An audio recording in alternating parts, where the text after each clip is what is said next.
Hello everyone. Welcome to the YouTube Model Builders Thursday night general hangout. Thursday's hangouts are for the general discussion on model railroading that we all can set a topic to discuss for the night. Thursday's hangouts are the proud sponsor of the Tuesday night presentations, the YouTube Model Builders, eMag, and the YouTube Model Builders live show. I want to say thanks for everybody joining in tonight's show. And here's your host for the night, Johnny Reb of Southeast Rails.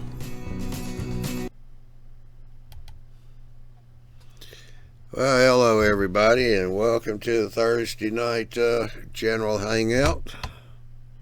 Let me get over here where I can see my other screen here. Alrighty, here we go. I want to tell everybody to go to YouTubeModelBuilders.com and be sure and check on all the show schedules. I know I didn't change the intro video, but don't forget the Tuesday and Wednesday shows are at 8 o'clock Central, 9 o'clock Eastern time. Thursday and Saturday live shows are still 9 o'clock and 10 o'clock. So anyhow,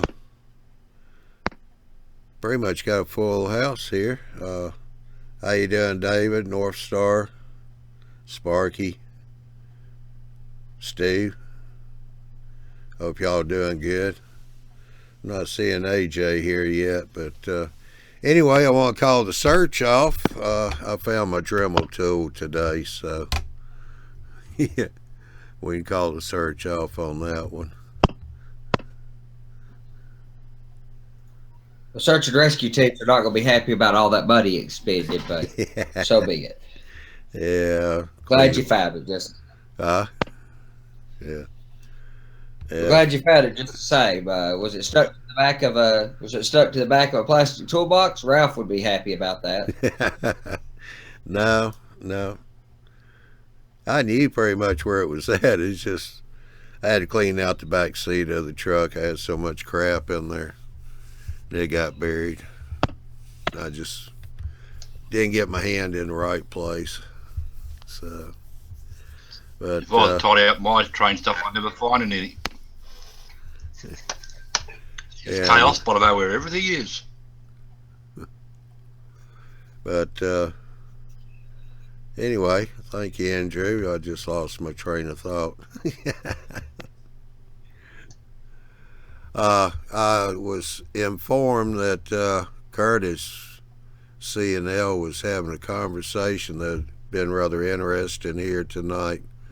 Somebody want to tell me what that was? Curtis or somebody? Is it about the crane? No. No, it was in regards to a conversation that we had on the show a few months back. In regards to the translucent insulators on top of the telephone poles. Oh yeah. And okay. I had picked up these, looking for them. So I picked up these ones here, and figure out that it was just too big for HO. Yeah, I think Andy had the same ones. Yeah. Dude, they were massively oversized. I put some on some poles. I went to the trouble of putting pins in the poles and putting them on them, but they were just too oversized for me. Well, these are, instead of me trying to hold this little sucker, these are 92 thousandths.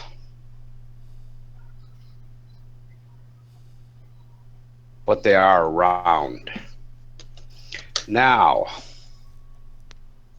in a comparison, if I can even find them.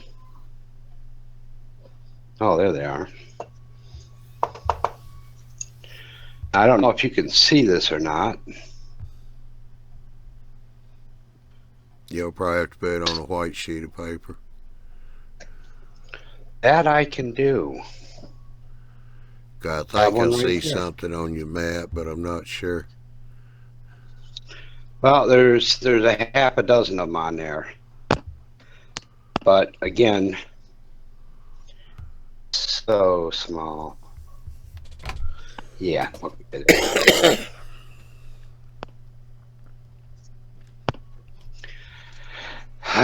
I'm not even going to try to find that one in the carpet.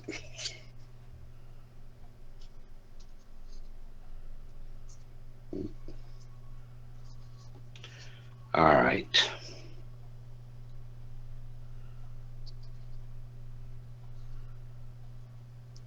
Oh man, this is terrible.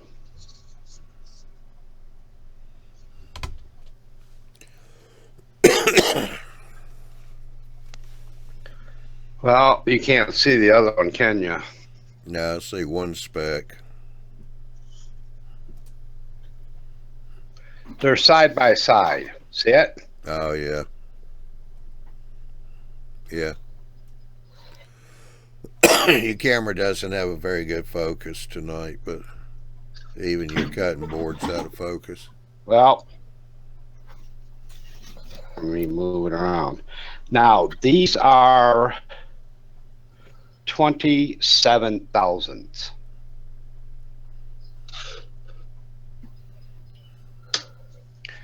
And they come in a package like this. Now, I guess the best way would be, you're wanting a comparison, Andy. That would be your comparison.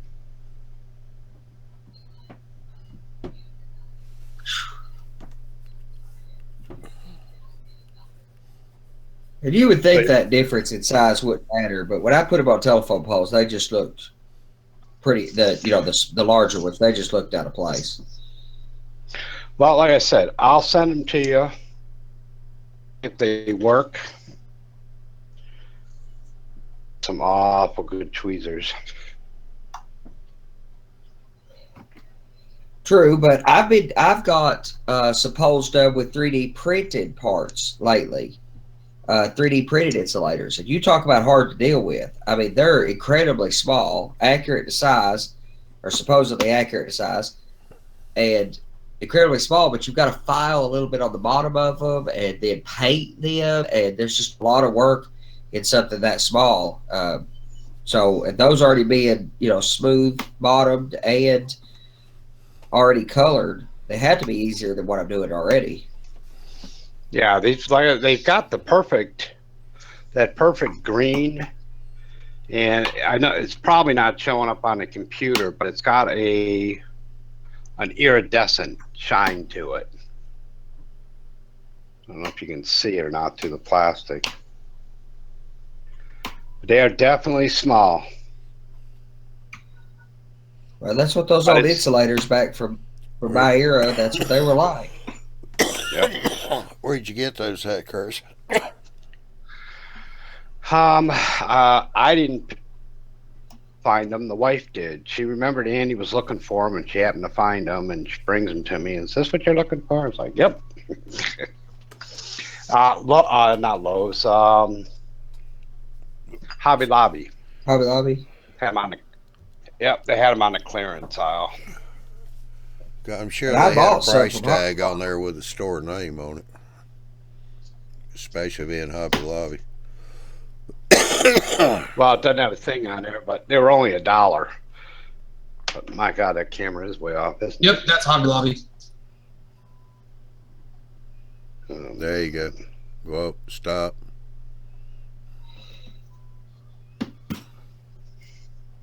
Anyhow, paid $1 for them for the bag. So that was a good price. Well, I didn't pay that, but like I said, those, the ones that were in the tube, they were $3 or $4. And God, there's a lot of supply in there. It's just the size that was the problem. All right, Sparky. Yeah, well, this little bag. Sparky 107's got. He said, Curtis, you would want them a bit bigger, just so people can see and understand with green thread the perfect for the 9-miler. So I typically go pretty close to scale. There are a few things that I will oversize, like ballast, but it's a very subtle oversize. And it's all about, the thing is, you're not going to see a non-modeler is not seeing those details. And I absolutely do not design my railroad around the non-modeler. I put a lot of work into the design of my layout that a non-modeler would never see, care about, or realize the difficulty in. Those details are there for me, of course, and even not as much for someone visiting that knew, but pictures, photos are the key. Photos are where layout details get lost and where it looks, the difference in an exceptional photorealistic scene that under camera, through a camera lens, and a toy train layout is the details right. And in the absence of the details, it's going to look toyish. Even some of the best railroads out there have a toyish look because of that. The details are key. Well, since we're talking about telephone poles, insulators, Steve Structures, he's got a question up here. I want to cast multiple pole transformers from the 30s through the 50s. I can't find a good picture reference. Does anyone have a picture source? He said he can build one and cast a mold from it.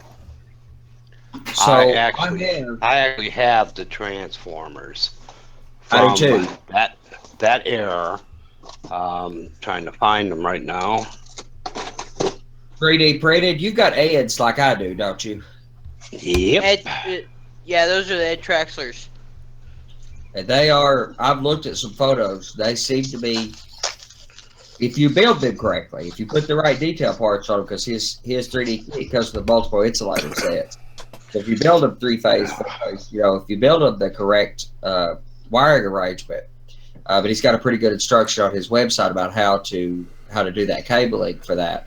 They seem to be pretty accurate. I know they are for 1940s, 1950.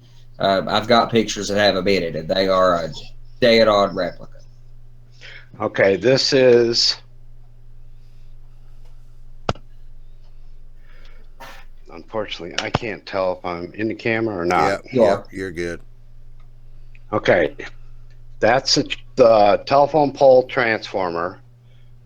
It's got the pins on it to mount onto the pole.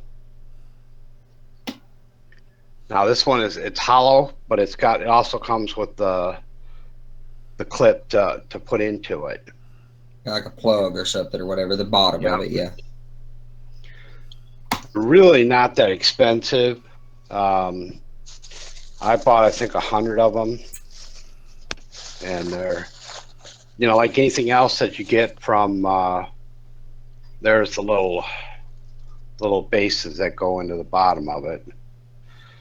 Like anything else that comes from Shapeways, you got to wash it. Get the oils or whatever they use in the molding process. But for the time to make this mold, because it's not like it's a flat mold. You're talking about a cylinder mold that you would have to make in order to make this thing, the entire thing of it. For what you would spend and the time, you're better off just buying them from Shapeways. And I've got some white metal parts from Sylvan scale models or something like that from those. But the effort to get them cleaned up, they're just not as refined a part. White metal has its place, and for this particular task, I think the 3D printed parts are better. Well, Stu has wrote back that the ones I see in pictures from my area seem to have heat fins on the sides. The pictures are not clear. Oh, I've seen those with heat dissipation fins too, but I don't know that I'd ever seen them from that early. I always thought those were like a 70s, something later.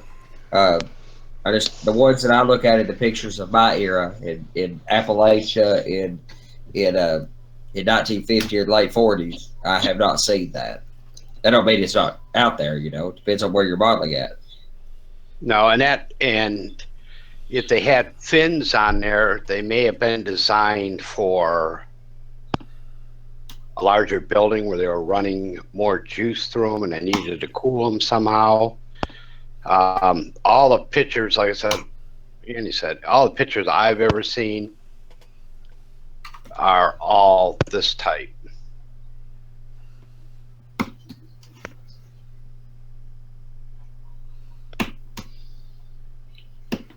And he makes designed 2 different styles with multiple different insulator sets depending on the era and phase of how they're wired. So if you I bought like a mixed set so I could build a distribution tower that has like say 3 or 4 transformers on it between 2 poles, but because those use a different mounting arrangement. Yeah, most of mine will be. Yeah, Stu's wrote back. These are in West Virginia from the 40s and on the main street. So yeah, those transformers are going to be powering large stores and stuff. So that's the reason why they'd have the fins on them. Yeah, I'm modeling southwestern Virginia, the very extreme bottom southwestern Virginia in 1950, and I've got a bunch of pictures of the streets as well. But it's hard to find the research from that era. If we modeled the 70s or something, it wouldn't be so hard. But 1950 seems to be difficult to get enough information. Yeah, I'd think that if you can't find it, just order the ones from Shapeways. Use 5,000ths styrene and cut a few fins and glue them on. That's true. Yeah. Yeah, or if he's if you watch on I think Edward's normally on in the morning hours, because he's already got this. All he'd have to do is add the vents to it. Yeah, in a matter of 5 minutes, he's got them up at Shapeway and they're on the list. You just tell him how many you need, and he puts it into a package so that you can get the maximum number at the lowest price. Yep.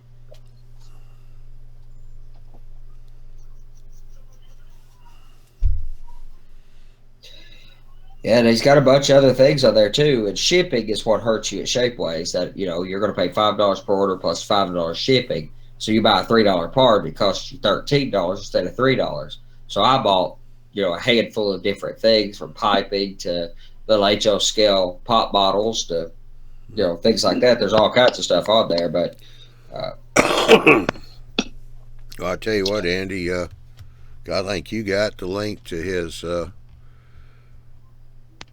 Shapeways store or something, or how to get a hold of him. You want to pop that up over in the chat on YouTube? Sure. So if these guys want to go I have it too. Check it out. I have the link too. Do you? Yeah, but you're up on layout working. Yeah. These are a couple other things that he has made. He made these for me. It's a 90-degree elbow. It takes a 3/16-inch styrene rod, and it's got the valve turn off. Gate valve. And you just put your pipe in ever how long you need it. You clean them up and paint them up. If you go to if you can, I'm not sure if it's his Facebook or if he has a YouTube, but he's got all the stuff that he's made is on there. He's got it all weathered out and everything. Like I said, he enjoys making this stuff. And he's good at it. Yeah, he does not have a problem. If you say, "Hey, I need this," as far as like those transformers, but I need some fins on it. Like I said, he's already got the stock drawing of the transformer itself, which took the longest part. Just to add some fins is nothing.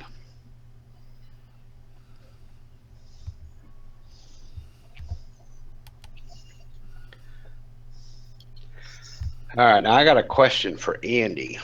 Sure. Were you in on a conversation last night about putting in the brass plates for the lift out? Yep. Yeah, with the electrical contacts and such. Yep.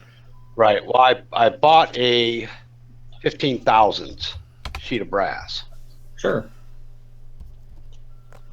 My question is, what I was thinking of doing is cutting like an inch. You come down, the length of that part, and then have a part that tucks underneath.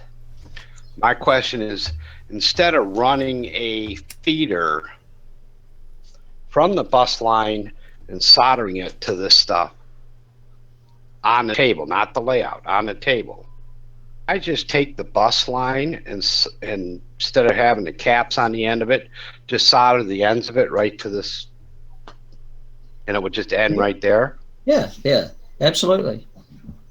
Okay, I didn't know if that would take a little bit of heat because that stuff just soaks up heat. But if you get your iron good and hot, get enough flux on it, go in, quick. Another way to focus the heat is use some wet cotton balls or some blue tack and kind of make a little U right where you want to solder. And some of that heat won't dissipate as quickly, but yeah, of course. Okay, well, I didn't know if having that bus line soldered to it, if that would throw too much power right there. Nah. It's only going to take, the voltage is set. Whatever your system puts out, it puts out. 13.4 to 13.8 for DCC, and amperage is drawn. So unless something shorts it and causes a whole lot of a draw, and that's what circuit breakers are for. So you're safe one way or the other. Okay, yeah, it'll have a circuit breaker on it also. Yeah, I wouldn't want a big exposed brass. I wouldn't want big exposed. Well, for that matter, you need circuit breakers. Any way you go about it, you got to have circuit breakers. Well, once he gets it all done, he can always go in there and paint the plate up. That'll help prevent shorts too. He's going to use it as a contact strip, essentially. So when he sets that bridge down, speaking of which, did you see Ken Patterson's video some 6 months ago or so where he built that lift out using magnets, rare earth magnets? No. Well, if you go back something like 6 months on Model Hobbyist YouTube channel, Ken Patterson's What's Neat, it says something about the lift out in the title to it. It's about 6 months ago. He built a lift out that's just a piece of 3/4 ply, and he and put little cuts into each side of the benchwork at the table it was going to. And he put magnets on the bottom side of it, and put copper contact strips, much like what you're doing, and fed those wires up so he could walk through and grab that lift out, walk through and just set it back in place. And those magnets ensured perfect alignment. And it made electrical contact. And so, he run a train across it, just grabbed it up out of the way, walked through it, threw it back down, run the train back across it. It's worth checking out. Huh. Yeah, I will. It's got me convinced about using magnets to do the positive positioning of my lift out sections, even though they're going to be larger than a 2-inch wide strip for a mine are larger than that, but I'm still going to use magnets for positioning as opposed to pins. But you've got pins. You've got your positioning. You just got to deal with electrical, obviously. Right. Now, and I've been going through, I've seen so many different things, and a lot of the videos, where I got the pin things was from Derek Glass. Oh, yeah. When he did that. But his wiring kind of just threw me off on the wiring part. And then I saw something about automotive clips on Model Railroader, the Video Plus. And I thought about that. And I mean, you can't go wrong with a plug to connect it. And that's what, say, Troy has done on his lift out is, I think, is he just has a plug underneath. So he sets his lift out in, plugs it together. I mean, you can't go wrong with that. I just, personally, I don't want the inconvenience of that. So I want to put the contact strips in. So. Oh, yeah, I would like to, like you said, you never know when you're going to have to leave the room real quick. And to have to unplug it, lift it, put it back down, plug it back in, that could get tiring. Well, there's a lot of times I come in here and I'm building or chatting or on here or, messing with other things. If I decide I want to turn a train on, I've got to go put a lift out in. Actually, in my case, I got to put 2 lift outs in over there. I've got 2 lift outs over here that go into this other room that I won't take them out very much, though. But still, there's ultimately 4 lift outs, 2 of which I have to take out quite routinely. I don't want that many doggone plugs. I don't want to deal with all that. Yeah, well, I've just got the one, and like I said, I mean, it's the only way in and out of the room, and 90% of the time, there's no need for it to be there because I'm just working on the railroad. Yep. But if I want to run trains, put it in there and either deal with But the I can plug. run trains. And I could run trains without putting my lift outs in. So I could run from the top deck down to the 3rd deck. I could navigate that loop without ever putting a lift out in, and I could just run trains on it. And I don't know if I'll even get to building the decks below this. It's designed for decks to be below it, but I may never get to those before I build the new house. But if I do, I'll have those lift outs.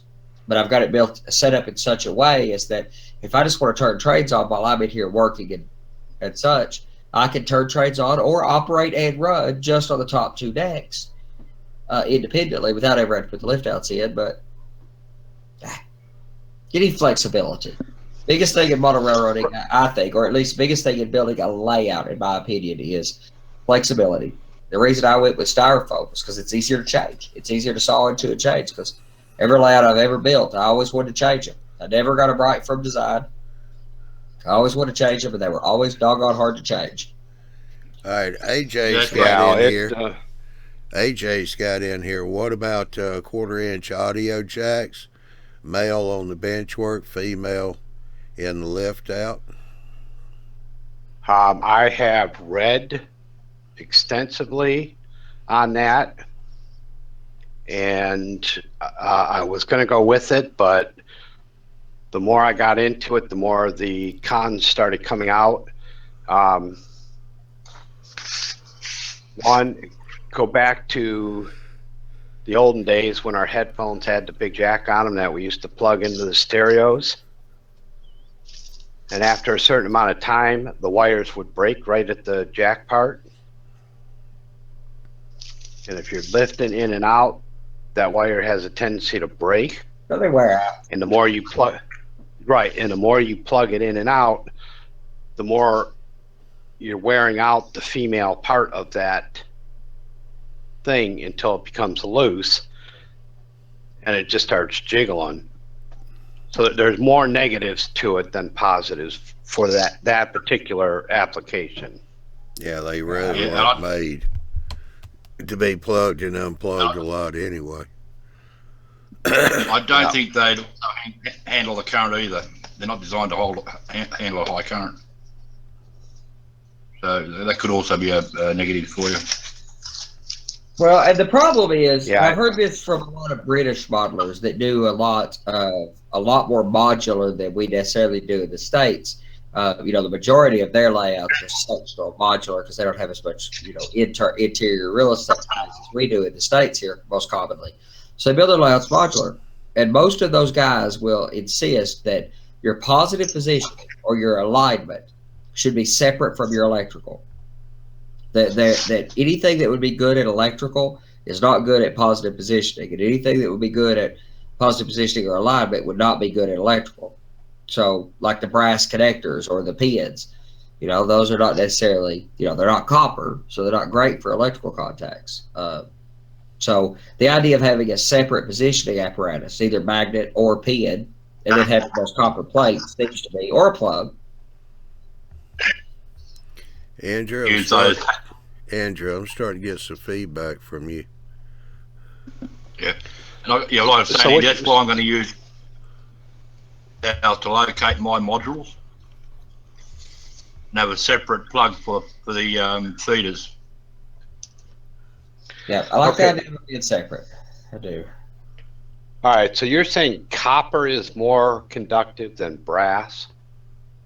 Yes, absolutely. Well, and here, okay, so there's two parts of conductivity. Conduction inside the material is not that bad. Oh, Philip pulled that up. It's the June 2016. What's neat with Ken Patterson.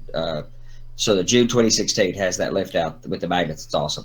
So inside the material, and we are not going to get microscopic electrical theory here, but inside the material, the covalent bonding that happens as electrons travel through it, brass is not that much worse than copper. Either way, it's not that big a deal. But the contact surface of it, brass oxidize. Well, actually, all metals oxidize.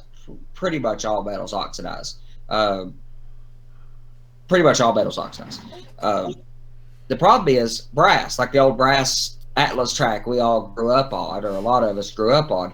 It oxidizes. Heck, it turns green. It patinas. That oxidation layer conducts electricity very, very poorly. It's almost an insulator.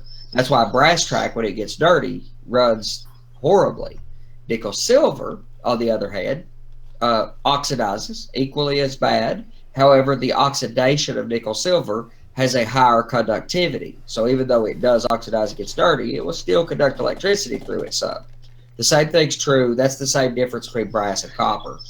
Brass oxidizes horribly, it doesn't. Copper does oxidize, but it will conduct electricity some. You have to keep it clean, though. It's not nickel silver. Now, if you wanted to make sure that you would have conductivity, nickel silver would be the ticket. Do they sell that? Do they sell nickel silver in these sheets? No. I've never seen nickel silver in a sheet. No. What about copper? Oh, yeah, copper. Yes, absolutely. You get copper sheets. It's going to cost you more. I mean, now, what I like use that right there, Curtis, and just you'll just have to clean it a little bit from time to time.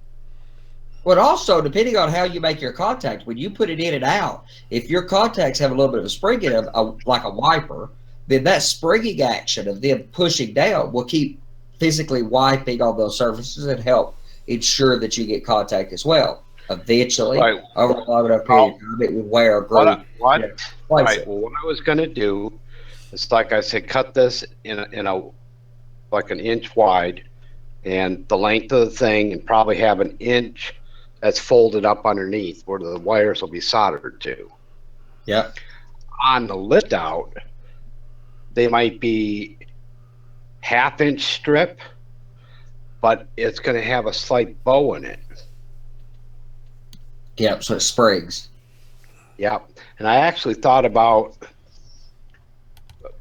taking like a spring out of a fountain pen and drilling a couple little holes and gluing that spring behind it so that the spring pushes it out. But if it gets too tight, it'll have give in it. Yeah, that might mess with your alignment. Yeah. The other alternative is to put a slight bend in your copper in one of them. So in the brass, so it acts like a spring itself. And also to reduce the oxidization, put a tiny little dab of automatic transmission fluid on a rag and rub the brass area where it's going to make a contact. That stops the oxidization. It also provides a good electrical contact as well. Or it doesn't increase electrical contact, but it will conduct for you. What about that? What about that stuff they sell for car batteries? That electrical gel? That's mainly designed, I believe, to stop oxidization. Curtis, I think you're going to find if you put the little bow in it, like you were talking about, Right. You know, you're going to be fine. If you do notice a problem, just pick Clean it it. up, pull the lift out, take a look at it. If it's discolored, clean it off, put it back in. Yeah. I think you're trying to get a little too complex with this. I don't think you have any Well, you pop can. out of it. I You think, can. we all it's something you have to clean. You can. Well, I'm not trying to get complicated with it, but it gets complicated with this group. Yeah, it does that. I'm sorry. That's the reason why I call We this know we're show. right. That's the reason why I call this show the Chaos Show, with just a little bit of sanity. But anyway, AJ, it's Yeah, good just to a- see you. I saw your post. Glad to see everything is okay, that you're back home and doing well. Sparky 107 is having a holy fit, Andy. He wants to see your layout. What did I? Oh, it's not a Holy Phoenix. I know everybody's giving me a hard time about doing some videos. Mostly Josh over here. He's been giving me a hard time for a while, and my goal was to get it operating right away so I could show it off. But I mean, I can turn a camera around. That's pretty easy. It's all right. Give me a minute. Let me turn some lights on it here. I show subscribed to. Sorry, I subscribed to your YouTube channel like 3 or 4 years ago or something. I don't know.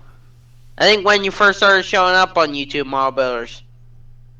Yeah, sounds about right. I get busy, get distracted and stuff, but I mean, my goal was to have the layout running by, like on this level, like, like by now, pretty much. But I'll get there. I got busy, and I get busy with the community, and I get busy building structures and all kinds of things. The thing that I remind people, and I try to keep in my own heart about this is, I rush for work all the time. So when it comes to my hobby, I'm very intentionally not in a hurry. Yeah, I left out today and bought some timber to start mine.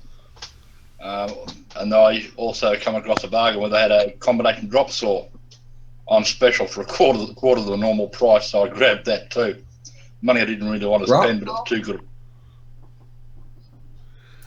And a quick update for Hillbilly Railroad. Jim is doing okay. He went and saw his mother today, so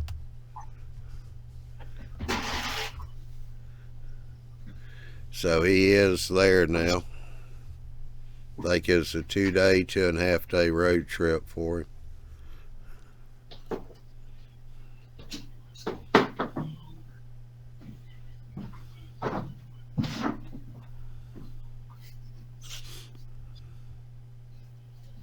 He did say when he's in the hangout the other day that, he usually was the one that did all the driving, and he's not liking having to ride in the passenger seat.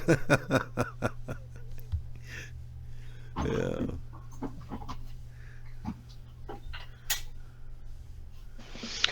You get used to it after a while. It's no big deal. Then you start noticing all the stuff that you missed before.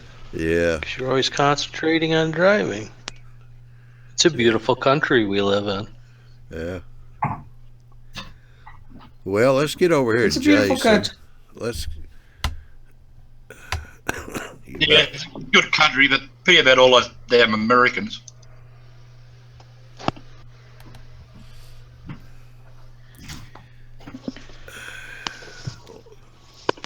Let me know when you're ready, Andy. Yeah, let's give me a couple minutes. Go ahead. All right. Well, I'll let Jason start the next chaotic argument here. Wonderful. His little conversation last night. Well, I was talking to someone that. You hear me? Yeah. Okay.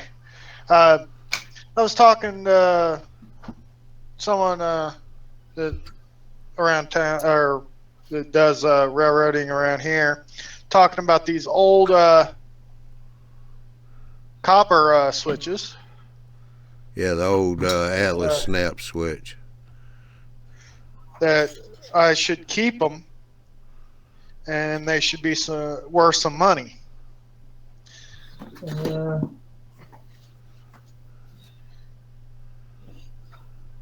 But I wasn't for sure either about that.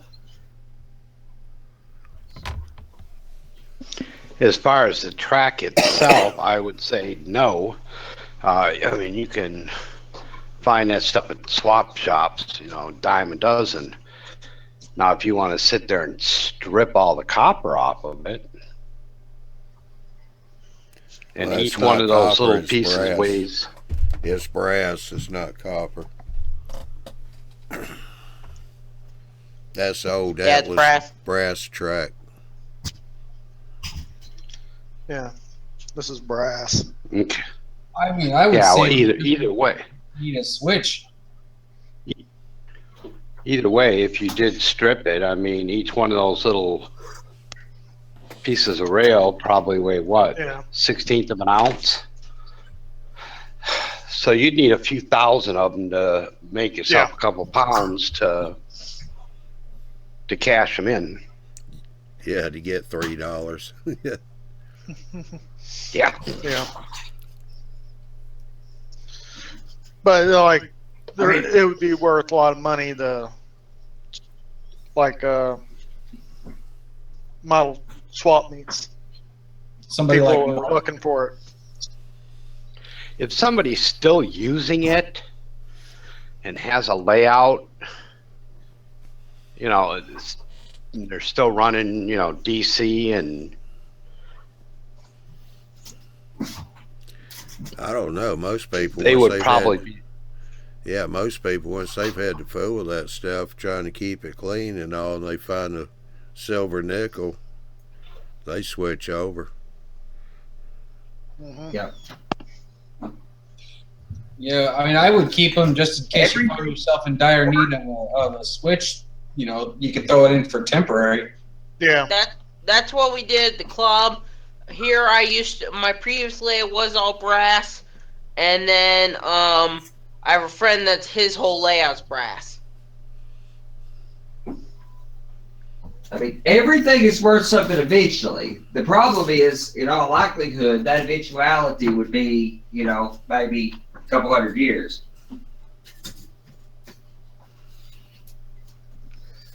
Well, and what makes something worth something is not that it's old, it's that it's rare.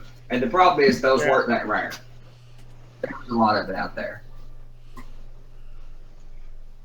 Cut it up, build you a scrapyard on your layout or something. Yeah, probably what I might do. Yeah, could you see a commercial advertising? Because, like you said, 100 years from now, they're going to have a whole different track system that even runs better than what we have now. They're going to run a commercial in 1950s with this old brass track and everything else, and this is what they used to use. Yeah, well, what Jason ought to do, you ought to save it for his great grandkids, and then they can sell them as antiques.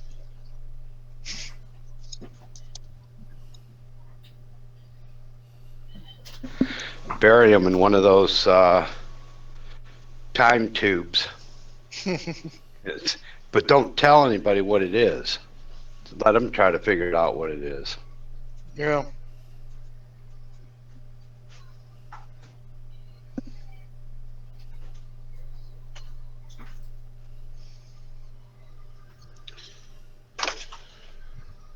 Yep. I'm going through all my spur tracks right now and taking them out on this new layout that I picked up Monday.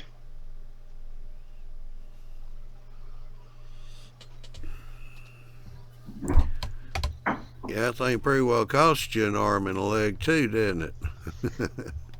Oh yeah, free.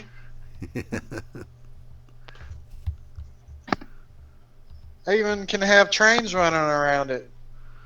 Yeah, I saw that the other night. Yeah. What scale is it? HO. It's a HO scale. I want different curves on it. It has the 18-inch radius curves.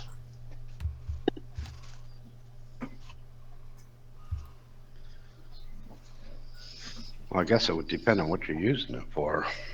Yeah.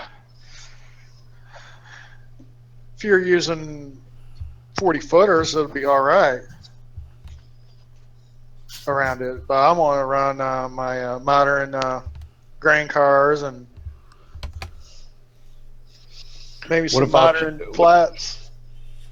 What about your layout? That is his layout. Yeah. Oh, I thought you this was a second layout that you were picked up. No, this is the only one I got right now. Okay, misunderstood. It's all right. Story of Jason's life, always being misunderstood. Yeah. Yeah. Johnny, did you see that post there that AJ put in the comments? It's the 502 people per section of track that keeps Andy distracted.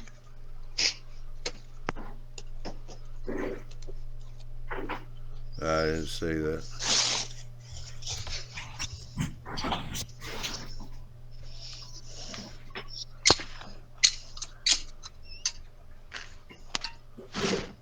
Is from Sparky, when Andy shows his layout, then he'll be further along than he is. But don't do it, Andy.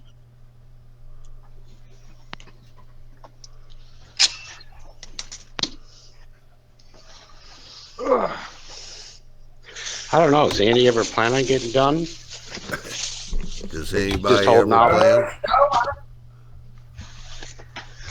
I didn't know layouts ever got done, so I didn't think that's how that worked. Well, you know, it's hard to work on a layout, and everything you do in the back of your mind, you know you're going to move and have to move it. Yep. That makes it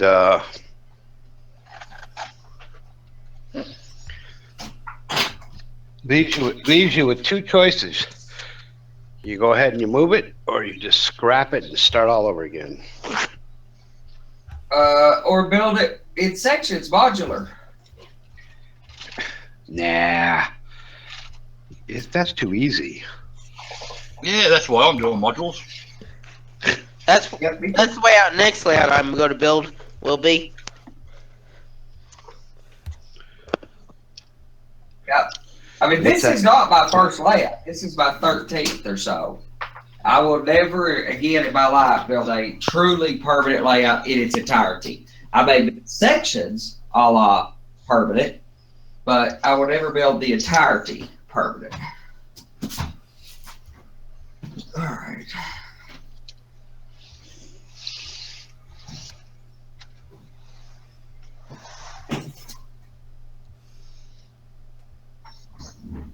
Wasn't that what Ken does? His are all modular. Yeah, they are. Yep. Much the same way as basically the same architectures, how I've designed mine to be too. The same thing is what they're doing over at Motor Railroad Hobbyist with that Toba project. Yep. Initially called Toba.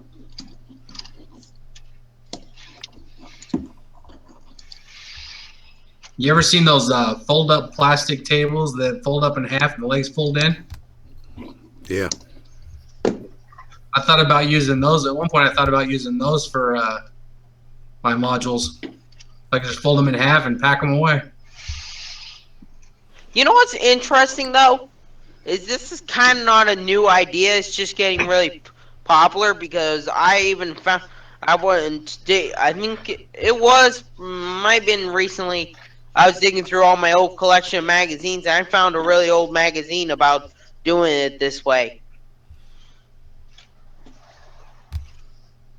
About doing it with the mod. A long time ago, and like I've said to you guys before, I've been an armchair railroader for years and years and years and years. I just didn't have the space, time, maybe even the money to build a layout. So when I decided to build this layout a few years ago, I'd already, I had a really good plan in my head. I've known for a decade what I wanted to build. It's a matter of fitting it in a particular space and finding a space once I was dedicated for it. And the fallout of dealing with the land management authority here, on premise. But I already had a plan, and I knew I was going to build a sectional. I'd had that plan for a long, long time. All right, see you, Phil. Have a good one. Nice, Phil. I posted in the chat, by the way. Of course, you can't post a URL or a web link, so I posted the secret code word of the night, or rather, if you just go to Shapeways and search for that, that's that fella's name. It tracks the rest of his name on there is Fuzzy Possum. So if you just go there and search for Shapeways and search for Fuzzy Possum, you will see. Did you put it over on the live chat? Yeah. I'm not seeing it. I posted on the live chat. I posted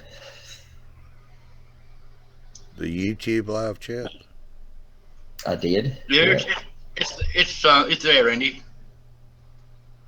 Yeah, AJ's asking me, Fuzzy Possum? Well, I figured I'd explain. I knew I was going to have to explain it, but I was waiting for an opportunity to explain it because I think people, finally had confirmed I'd lost my mind.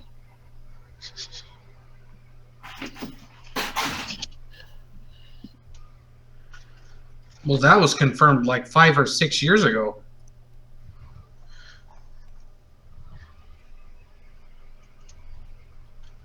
Oh, okay. I'm having a faux pas here. You're having a what? Faux pas. My chat's not What working. is a? Oh. I'll have to refresh. What is a faux pas? See if I can get it to work. No wonder I haven't been seeing anything posted lately. Yeah, I've got it posted in. Food bar.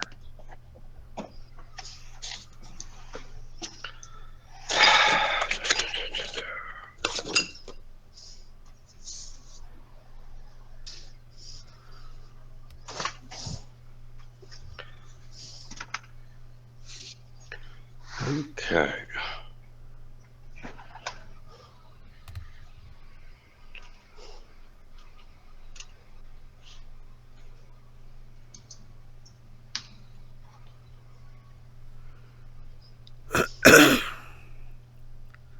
So how you coming with your DCC system there, Robert? Plus or whatever. Pretty good. I just ordered my motor control shield yesterday, and I downloaded the DCC sketch. So I'm reading that over right now, trying to understand it. It's not working out so good, but I'm trying. But all you have to do is put that sketch on it, and then from then on, everything else is done in JMRI. So you don't have to manipulate that code, as long as you're using a motor control shield that's easily compatible. Well, see, and that's kind of what I'm thinking too, Andy. But I'm looking at this thing, and the way this guy has it written, it's got the main code, but it's also got 2, 4, 6, 7, 8, 9, 10, 11, 12. Oh, a whole bunch of libraries. 17 tabs on it. Yeah, a bunch of libraries. So I was trying to just kind of read through it a little bit here and a little bit there and see if I could make heads or tails of it, which unfortunately that's not going so good. All right, I'm going to have to do this a little less than optimal. This camera, I just don't have enough extension cable. So the good thing is my computer is carryable, aroundable. What's Jason out? So he can chase his own tail. So the plan starting is- from the All right, I got you presented, Andy. okay, starting from the east side up. Now, eventually, when I build more decks, there will be more layout. This will disappear down. But when you first begin, when you first take control of your trade, you'll pick it up here. This bridge runs out, right at the aisle, right at the edge of the aisle. My Dixie brand bridge pier. Yeah, I still got to build bridge piers, but this trick. So first, there's a deck goes above this, and this deck ends at this petition. So you basically, and then there's a coming all the way out to here is where the peninsula is. So this is as far as you can go back down this aisleway. It's standing here, but you get a look like 6 feet up through there. You get this big, deep view. Was my point, and the river, disappears around, and you got landscape that's somewhat too dark going up the hillside. Then as you come around to here where the single track goes into double track, and then around into East Bodie where the tracks go into 4 tracks. Back here, this is the Bodie yard.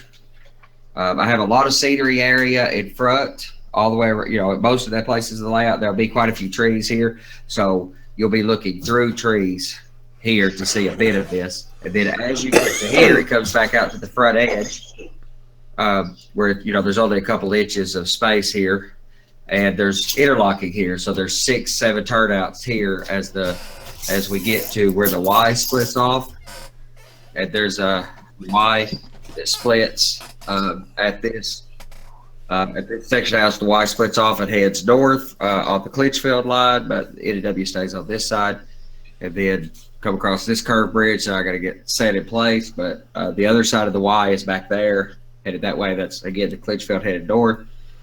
Then here at the water towers, we have the Norfolk and Western line in front, the Clinchfield line up back.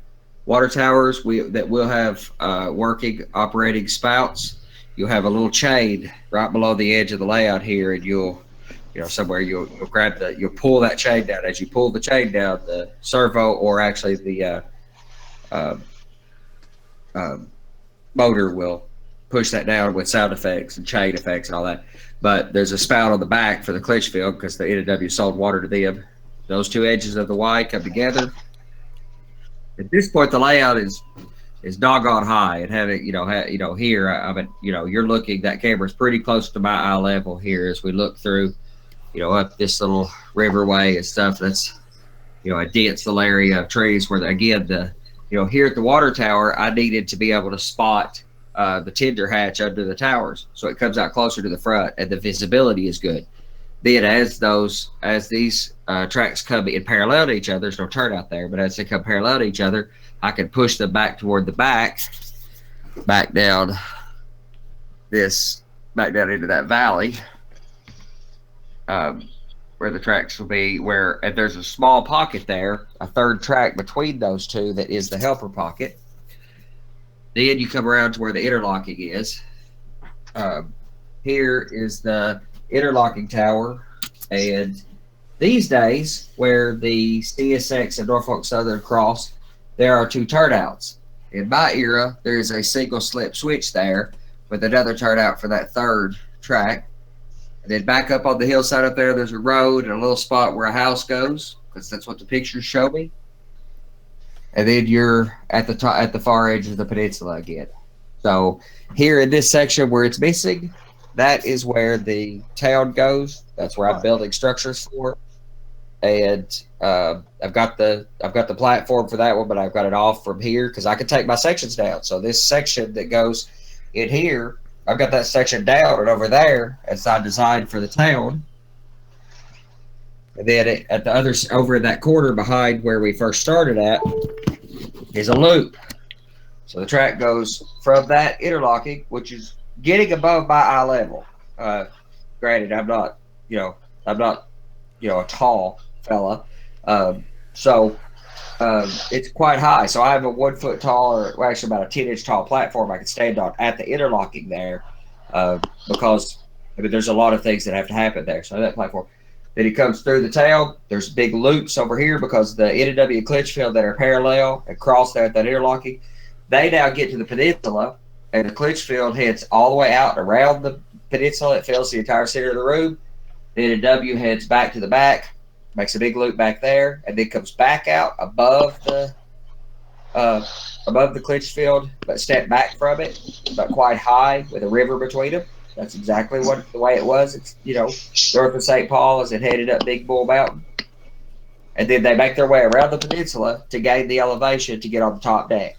And then the top deck is a 10, 11-inch tall shelf board all the way around the room, just so we can run the helpers out, push the train all the way up that looping mess through the peninsula and the helixes that are several helixes that are there.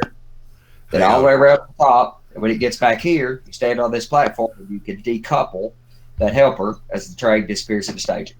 Yeah. Josh, your headphones are popping pretty bad. Can you mute your mic at the Hangout? Well, I see, Andy, that you have a modern 21st century roundhouse. Do I? Right above your head. Isn't that where you set your engine? You just turn it on and just flings them off to different directions? No, I don't hardly have that. Not yet. Talking about the ceiling fan up there. Oh, yeah, that. Oh, okay. Yeah, I got you. That's got to come down, too. I'm going to feed the I need to take that down soon. I'm just messing so much with the design of the peninsula. My original plan was, the reason this was the last section built, was the peninsula was just going to come straight out from here. Simple.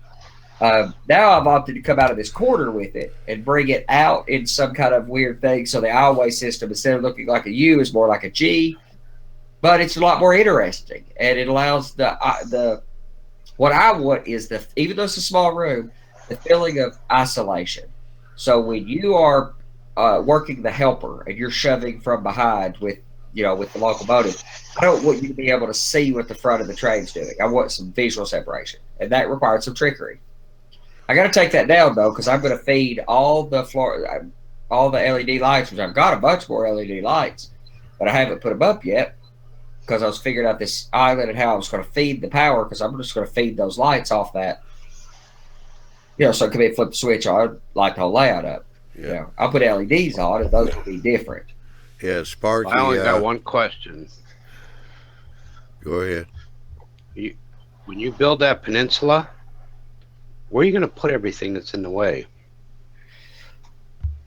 I mean, everything. Okay, so in the short term, all of my workspace is going to have to be underneath the layout, as opposed to right now, I'm sitting in the dead center of the road, and there's a reason why I initially did that, but when I moved away, I'm going to have to move back to my workbench over there and take all this. I've got a couple tables here in the center of the room where I've been taking modules down. So I've got this table that I work on here, and I got a table on the other side where I take modules down and set them on it. I'm not going to be able to do that. I'm just going to lose that space.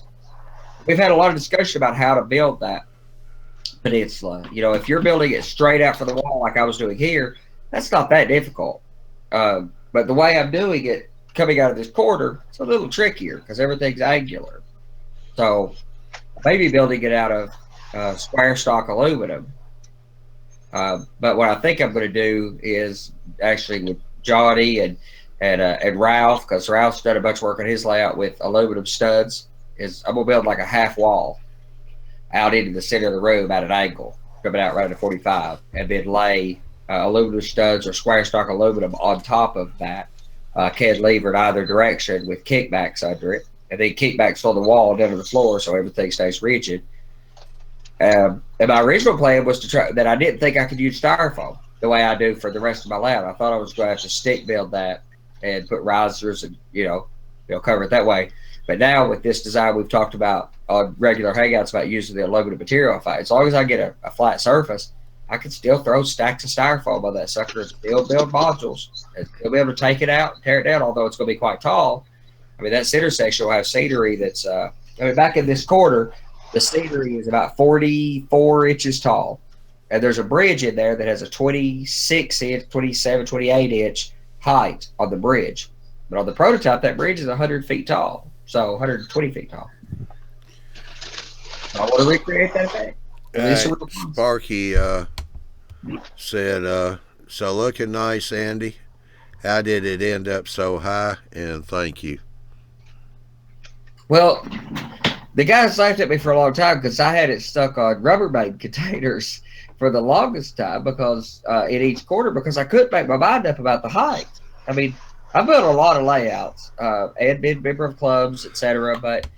And I've had layouts. You know, most people call my layout's at eye level. Well, what they really mean is that it's somewhere around here. This 46, 48 inch range that's, somewhere around breast height. And that's a good height. There's nothing at all wrong with that height. And if you're strictly building a layout that's more role-playing game than it is photorealistic, it's more focused on operations. See, I'm trying to bring the two together. I want a photorealistic layout that can be fully operated. So I'm trying to do both. And I wanted it at eye level, literally at eye level. So at that interlocking, me at 5'7", I'm looking 1 inch above the top of a locomotive. Now, as it gets over here, it's a little lower. And as I'm standing at that bridge, I'm looking about 3 inches over. It loses 2 inches, as it goes down each side on this section. Because the layout's always on a grade. If I build all 4 decks, if I stay here for 5 or 6, 7 years and I get to follow that far through, all 5 decks, the main line will be roughly 300 feet of main line, and it will always be on a grade. You're always on a grade. And that's how it is on the prototype. And you will have to. I've designed it. I've done a lot of testing. I've done a lot of playing to get the grades right. So you cannot get 25 cars to the top without a helper. They're weighted too heavy. Locomotives won't do it. But I played with the height forever before I put it at that high because that's a very, very serious commitment to put one at nose level. But I just loved it. I started out a little lower and I kept jacking it up, and I just loved it like at that height. Does that mean you're going to put actual air brakes in all the trains? No, but I am playing with, I've designed it around under track sound effects, so I can have squeal effects. If I have 2 operators running a train, each operator will have an iPod. The head-end operator or the engineer will have an iPod that controls the locomotive. And hopefully, eventually, a control box like the proto throttle that has actual, has independent and air brake control, and a little string you pull down for the, to fire the whistle off and such. I'm hoping to get that realistic. But the conductor who's riding in the caboose, I like 2-man crew. I love operating 2-man crew. I do. The caboose will also have an iPod with all the switch lists and all that, but he will also have control of the accessory decoder in the caboose. Yeah, what I found with the 2-man crews operating, I like to be the conductor. Though a lot of other people like to be the engineer. They have opinion between they don't like to be the conductor. They would rather be the engineer during an operating session. So I like to switch back and forth. My goal is if we had a 4-hour op session, it takes about 2 hours to take a train, make a switch out at the bottom yard, the switch empties for loads, grab a helper, and make it all the way to the top. So if we run an hour and a half. So in a 3-hour op session, you run 1 train up, and one's an engineer, one's a conductor. Then the next hour and a half, you run the train back down and you swap positions. That's pretty fun times in my book. Yeah.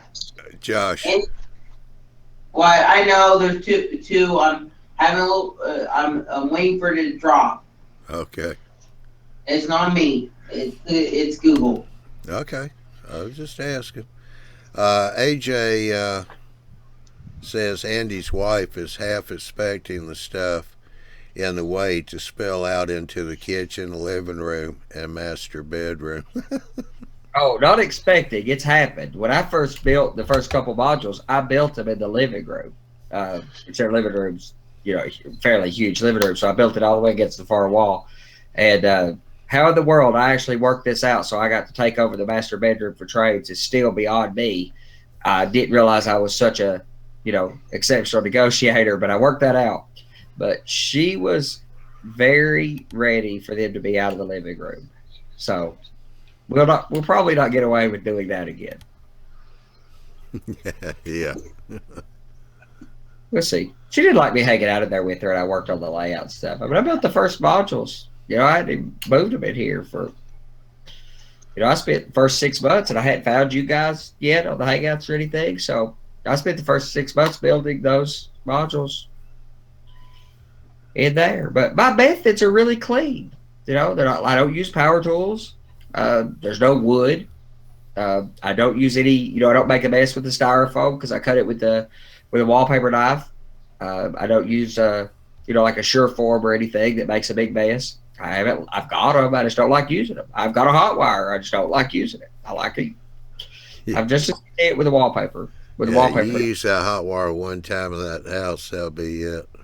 Yeah, she's pretty. That will be one tool. That will be the one tool that you'll never find again. Yeah, that's probably true. I mean, she's pretty rough for the painting until Johnny decided that he wanted to keep me around a while and made a really awesome donation to the Save Andy's Life Fund with my paint booth, because that was going to get to be a problem. Hey, one thing is, Andy, those are interesting backdrops you got. Yeah, they're not. Backdrops are a complicated animal. They're quite expensive. And I don't even mind spending the money if I just know what I want to do. So I think I finally got my backdrops figured out.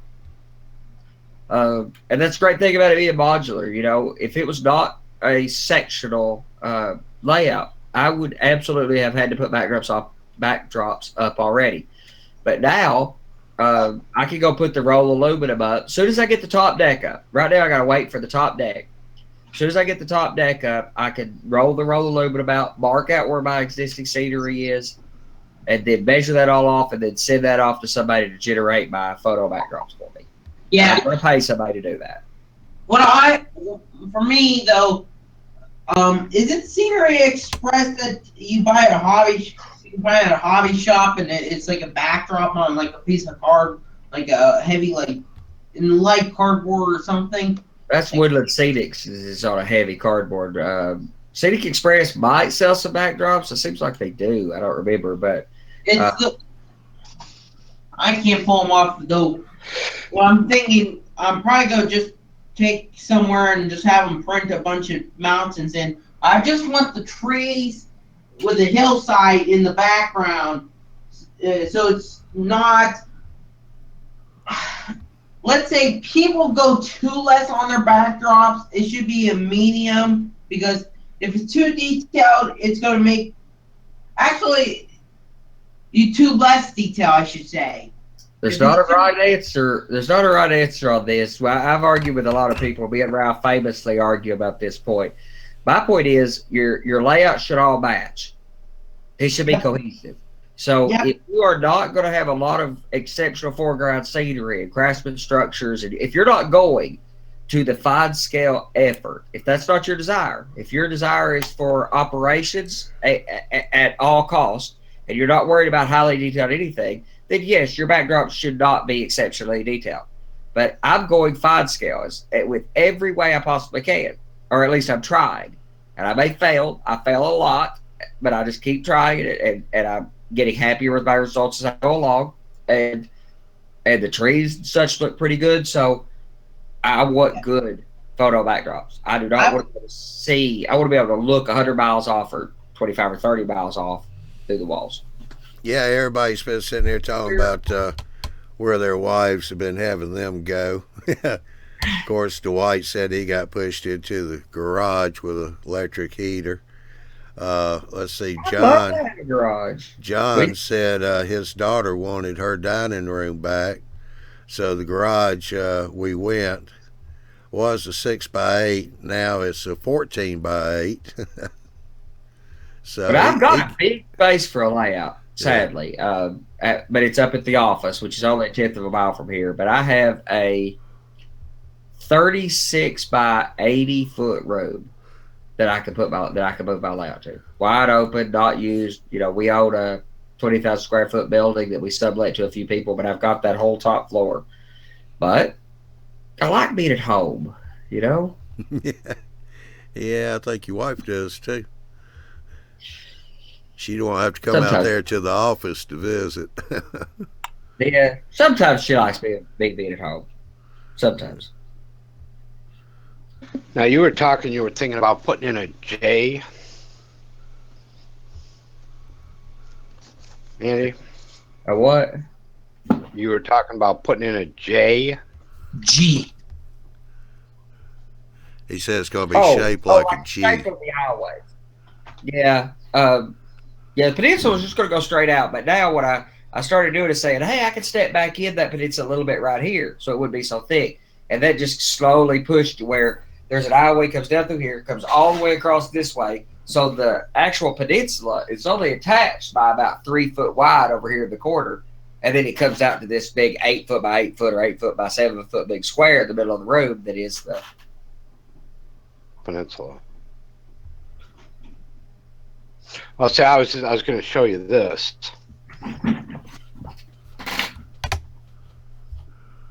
What am I shining on?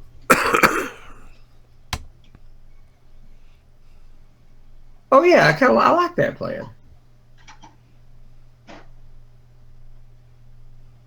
Yeah, that's a 38 by 45. That's an O scale, right? O scale 2 rail. Yep.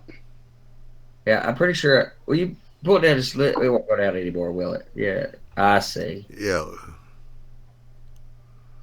Yeah, this is in that new model railroad planning book. Oh, I need to go get that. I'll go buy that tonight. But that's the first time I've ever seen where that using a letter inside it like that instead of just having a straight. Oh, I mean, I'm basically coming out. Yeah, I'm basically treating it like that's just a way to describe it. I'm basically treating it like it's pseudo free form. I'll build that peninsula where what I've got is a design for where the track work has to go, and then I'm just going to squeeze always in amongst that the best I can. I mean, when I built the really big layout in the basement, when I built the new house, none of that will be straight. That will all be free form. One of the things I love about styrofoam is not a lot of reason to make it straight. I mean, there's no structural stuff. You just cut whatever shapes you want in it. Andy, just leave some room for people. Just what? Just leave some room for people. It can't be one of those layouts like they used to design where it's all this track around like mountains going around and there's barely any room for one person even stand. Well, there's not that much track per se. I mean, there's a lot more scenery to track ratio. But see, I like y'all just fine, but I don't like people that good. I like trains. So there are aisleways. There will be enough room. But I'm always tempted to sacrifice aisle space for trains. If I had a big basement, I wouldn't do that. But I have a 15 by 15 room, and I want to run reasonably large trains up multiple, up decks, upgrades, and I need, every few inches I can gain lowers the grades and increases the radiuses, and it's just a sacrifice I keep being willing to make. Okay, here's something. Why don't you ever go up to the Bowling Green, the guys at Bowling Green with their model railroad at the museum? I will sometime. It's not nothing against them. It's a fine little thing. It's a fine little club, but it's not. They don't even have a website. It's not at the same alley as it's not. They're not doing the same stuff that I'm massively interested in. Yeah, though you might find somebody that would be interested in operations, and then you get operators. Oh, I'm going to do that. As soon as I get it operating, my goal is to reach out and get a few people to operate. But, 3-4 people is the most that need to operate this layout, given the size that it is, and I could fit 3 or 4 people. Yeah, with 3 or 4. Anything more than 4, it'd be miserable. This year, family. I'm not going to Birmingham this year because family's coming down here to see the new product. We bought a vacation home up on Kelly's Island. We ran out to people too. And because I had 2 family members that were in Alabama pass away the year before, we were up there twice. But this year we're not going to Birmingham. Though next year, if I'm going to Birmingham and we're driving through Bowling Green, I'm definitely, if you're up and operating, I'm definitely stopping in. I should be that far along. My goal is to be that far along. My goal is I will have, by the end of this year, I will be running trains staging to staging. Ari said that y'all making him feel bad because he has a 4x2 section with only 2 tracks on it. I know a lot of people would have filled it with track. Yeah, I don't. I favor more scenery to track, but you've got to have enough track to operate. But as long as you're building, brother, how many model railroaders, or there are a lot more. Or I have a feeling that there are a lot more armchair railroaders or people with interest in trades that don't have anything at all, have no track stuck to any board whatsoever. And at our community, a lot of us build layouts, but there's quite a few of us that don't. So building anything is a good move. And I'm such a fan of modules and modular and sectional and Fremo and all that stuff. Yeah, Ari's making his farmland and trees.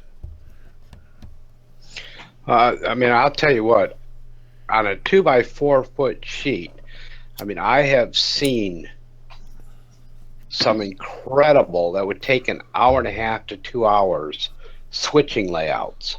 Sure.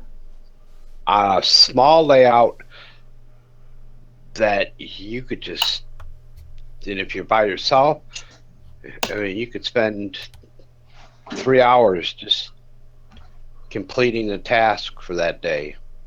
I would agree with that.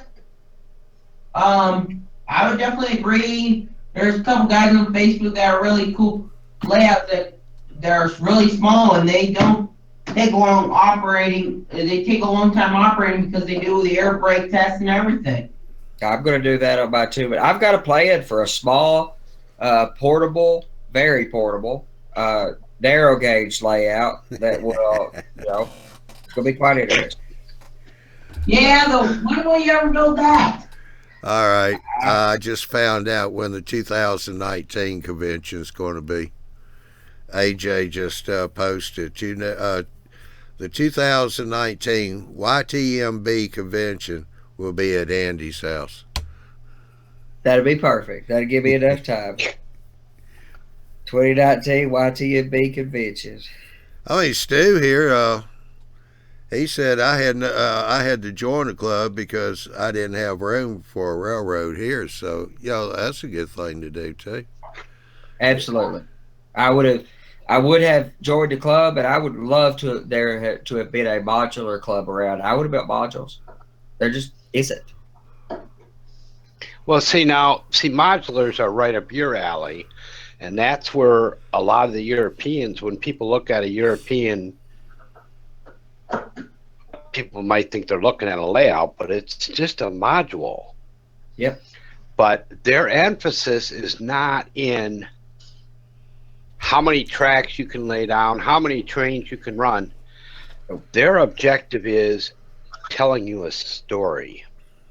Oh, I love in that. Small little space, and that's an awesome description, Curtis.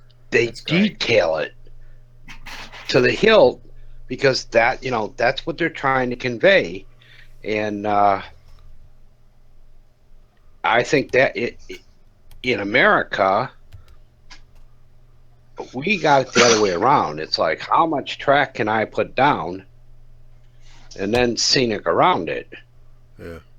Well, it costs more to do it that way, and the maintenance is a lot higher, and keeping it up's a lot higher. It's better to build less and do it better, but there's not a right or wrong answer. It's what's right for you, but I wanted that meticulous detail. Yeah. All right, Ari, if you look at your screen, you'll see I've got Robert's layout up full screen now, so you can take a look at that.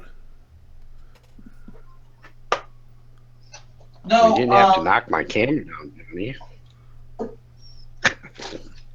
Andy, what division do you want, or what region are you in of the National Railroad Association? Southern Indiana.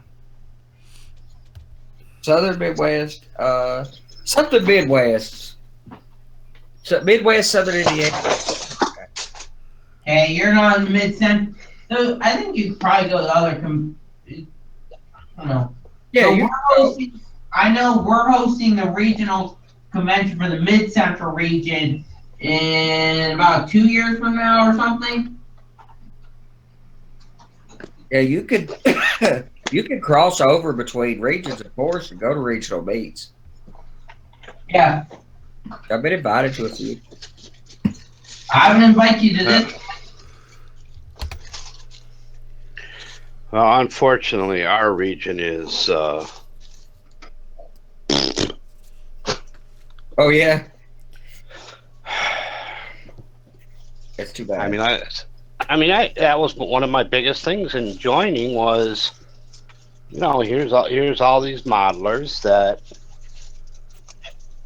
I could pick up information from and be able to feed off of and, see how their stuff is done, but they never get together.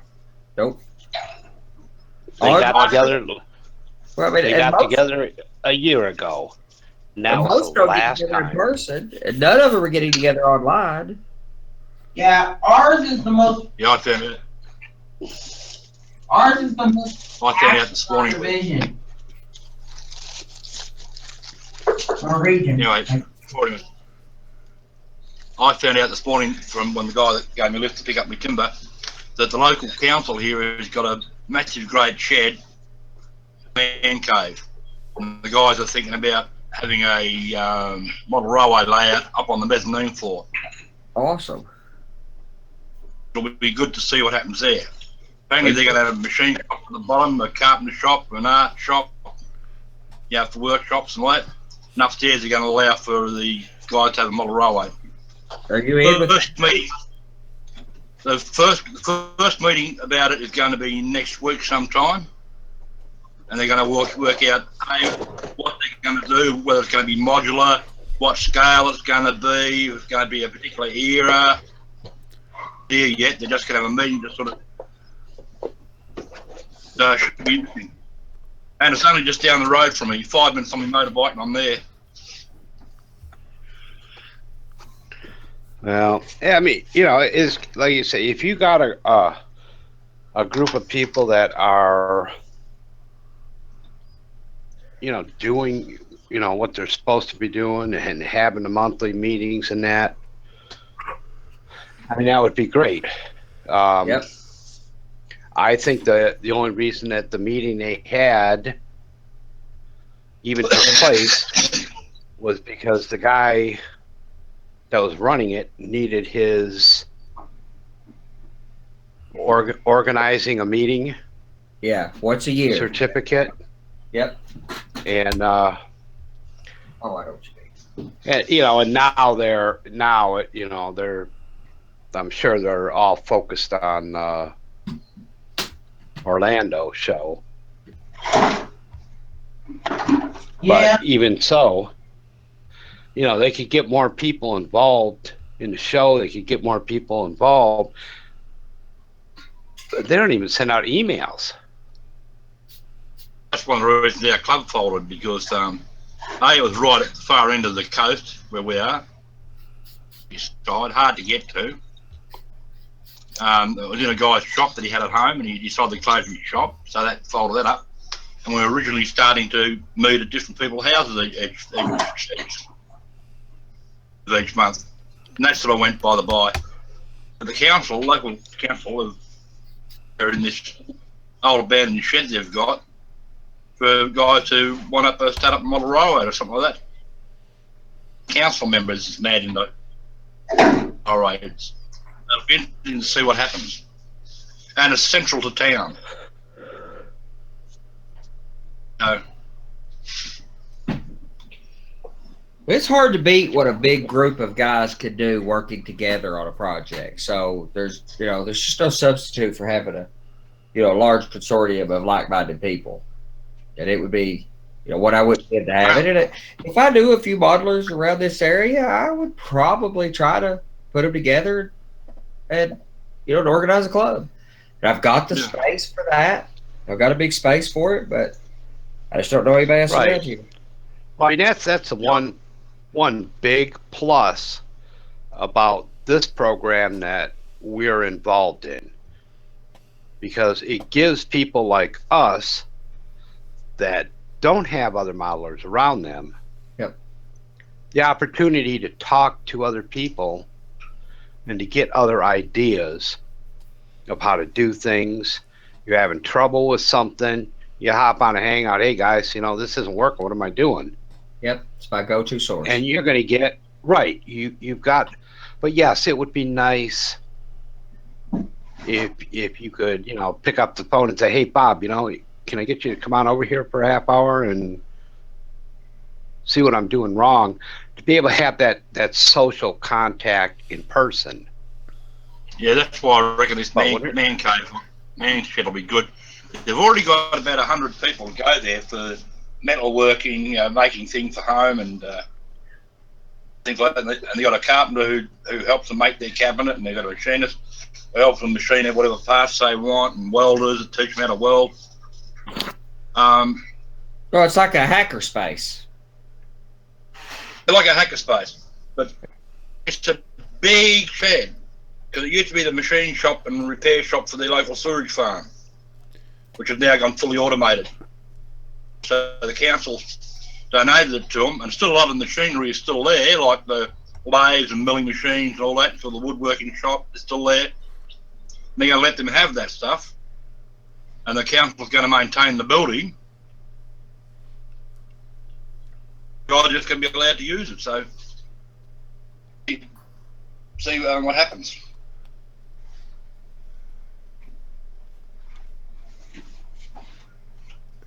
How you doing, Professor? He just popped into the chat. Hey, Prof. Lee just joined us here. He's talking with these guys about having 18-inch curves. There's nothing wrong with that.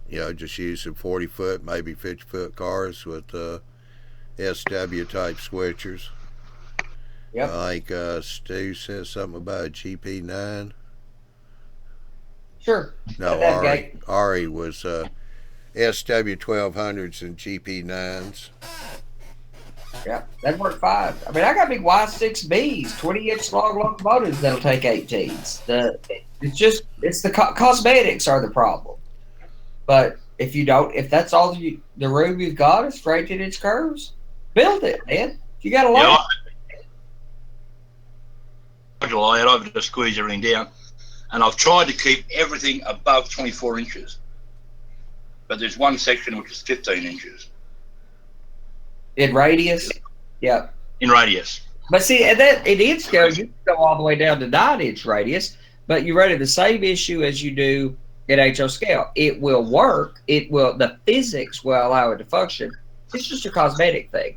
And if I had a lot less space than I have, I would either do in scale, or more than likely, I probably just would have done some narrow gauge stuff. Because, boy, you can pack a narrow gauge layout into... you can pack a really interesting narrow gauge layout into a 1-foot by 4-foot shelf. Trying to avoid getting that horrible overhang you get when you go around the corner. Oh, yeah. My equipment does that ridiculous. These big articulated engines, which I love, articulated steam power. These big honking steam engines. I just love them. So that's what appeals to me. And because of that, it shapes what I model in. If I didn't love those, I would be doing O-scale 2 route, Proto 48. If I could run, Pacifics or Mikados or small steam locomotives, I'd be doing O-scale 2 route. I just can't, run articulated in O-scale on anything less than, 72-inch radius curves. I think you compromise to the space you've got.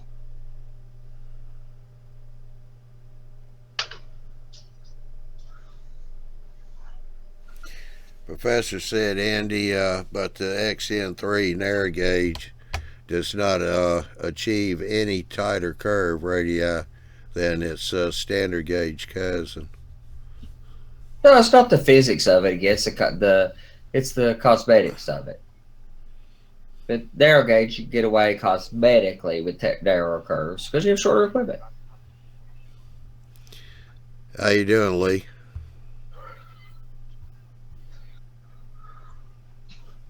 Oh, I'm doing great. How about yourself? Doing good. How's your layout coming? Oh, I haven't touched it ever since I've been on here the last time. Oh, come on. No, no, I haven't. I haven't. Oh, it's not that I don't believe you. It's collected dust. Oh, yeah, they do that. Quite well. Oh yeah, it's collected dust. Yeah, I've been doing other things around the house and stuff before I get into it. Summertime's coming here really quick, so I've been getting a lot of other stuff done before it gets too hot outside. Yep. And out here in the desert, it gets pretty darn hot where you don't even want to be nowhere near outside. You want to have about 50 feet of concrete wall in between you and outside weather out here.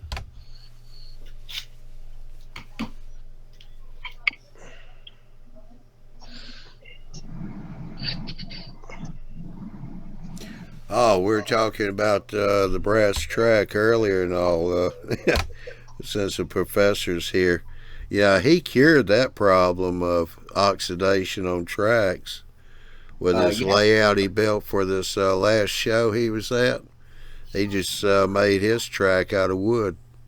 Yeah, it doesn't oxidize very much. Yeah, and he even had a working turnout. Out of wood? Yeah. Yeah. You go battery power, you can run your stuff on anything, and I love battery power. Yeah, I'm a DCC guy, so that counts me out of that project. No. Tam Valley has a wireless DCC system. So you could use whatever DCC system you've got, put batteries in your equipment or not.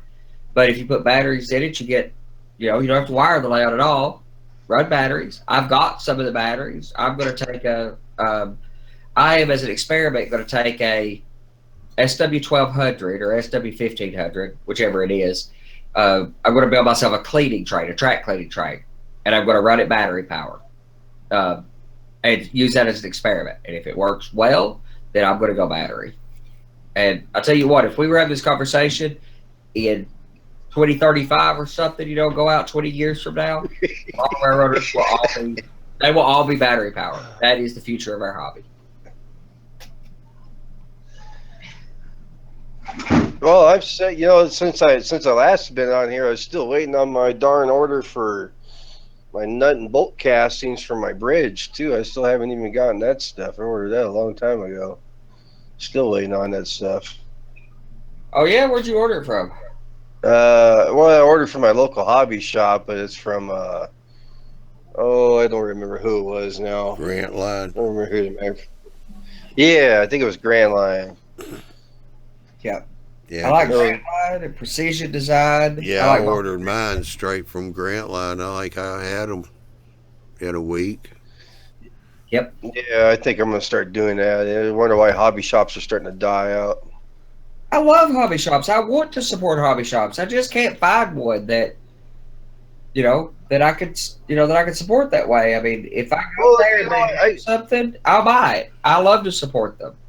I love to support my hobby shop too. I don't want them to die out. As a matter of fact, they were growing their model railroads because they're in the RCs and regular modeling and some other, what was that, Warcraft or whatever they're doing, and all kinds of stuff. Warhammer. Warhammer. All kinds of stuff. It's a pretty big hobby shop, and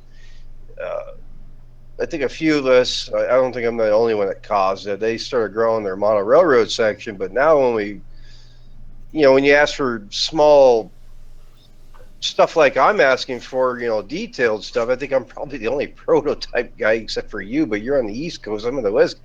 They get all confused and like freeze up and get all retarded and don't know what to do. And I wait forever to get my order, and I'm like, well, you wonder why I just go order my own stuff now. When I go to hobby shops, I'll go to hobby shops to talk to them about what I'm doing, and they just stand there, and after a couple minutes or something, I look up at them and their mouths are open and they're like, they're just not understanding it. It doesn't make sense. I worked at a hobby shop all through high school, and I was into this stuff back then. Well, here's the thing I asked myself, even I don't know how much shipping is from those guys, but usually shipping's anywhere from $5 to $8. And is it worth the wait? Or rather, should I just pay the shipping costs and get it within a week? Yep. You know what I mean? It's just What I don't, Yeah, I almost exclusively bought a railroad off of eBay. Almost. I mean, I buy from Walther's direct, and I'll tell you what, Walther's is doggone Johnny on the spot. Man, they get you stuff quick. They got it, and they get it quick. we need to get out of that eBay conversation real quick because my wife's here right now. She hates to hear that. She don't want to hear that word no more. eBay can be a problem. I had a yeah, she don't want to hear that no more. That's all I do. I got a the question. only problem I've got, the nearest me that sells any railway stuff is about an hour's drive away. One brand, Barkman, and get something in Pacific, and you just look at you stupid. I haven't got much choice but to go on Evil Bay. Yep. Thing is, though, you can find. I follow a bunch of sellers, and I have a bunch of running searches for weird things I'm looking for. You know, I don't model like a lot of people do. You know, I can't walk in a hobby shop. The hobby shop people want you to be like this. They want you to walk in a hobby shop, look around till you find something random that you like, and just buy it. And that's not me. When I go to a convention, when I went to the NMRA, I had a short list. I had a hit list. These are the things I'm looking for, and I'm looking for these very specific things.